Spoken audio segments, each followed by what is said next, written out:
দর্শক, আপনাদের সবাইকে স্বাগত জানাচ্ছি ইতিহাস কথা কয় এই অনুষ্ঠানে। মূলত সংবাদ বিশ্লেষণ ধর্মী এই অনুষ্ঠানে আপনাদের প্রত্যেককে স্বাগত।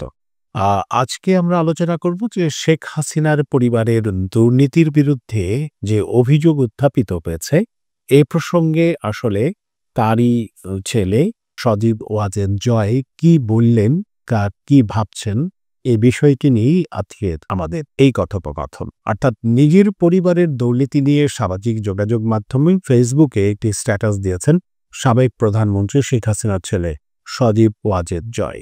মঙ্গলবার রাতে ফেসবুকে নিজের ভেরিফাইড পেজের এক পোস্টে তিনি দুর্নীতির বিষয়ে কথা বলেন। সজীব ওয়াজেদ জয় বলেন, আমার এবং আমার পরিবারের বিরুদ্ধে করা দুর্নীতির অভিযোগ সম্পূর্ণ ভিত্তিহীন। আমরা কখনোই কোনো সরকারি প্রকল্পে জড়িত ছিলাম না বা এর থেকে অর্থ উপার্জন করিনি। আমি যুক্তরাষ্ট্রে ৩০ বছর ধরে বসবাস করছি এবং আমার খালা ও কাজিনরা যুক্তরাজ্যে প্রায় একই সময় ধরে বসবাস করছে।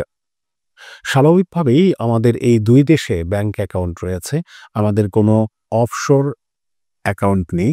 যে পরিমাণ টাকার দাবি করা হচ্ছে তার ধারের কাছেও আমরা কখনো যাইনি। তিনি বলেন, $10 বিলিয়ন প্রকল্প থেকে $1 বিলিয়ন সরানো সম্ভব নয়।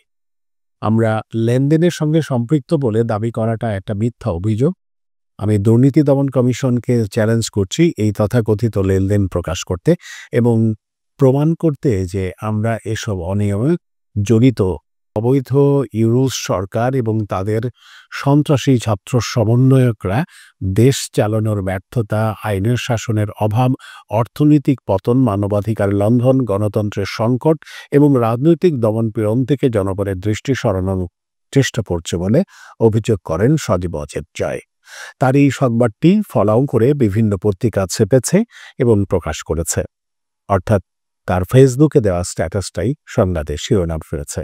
দর্শক, যখন এই প্রতিবেদনটি সম্পর্কে দুদক অনুসন্ধান করবে এবং যে সমস্ত তদন্তের অভিযোগ এসছে সেগুলো যখন সত্য উদ্ঘাটিত হবে, তখন আসলে মূল্যায়ন করা যাবে যে কি পরিমাণ দুর্নীতি হয়েছে।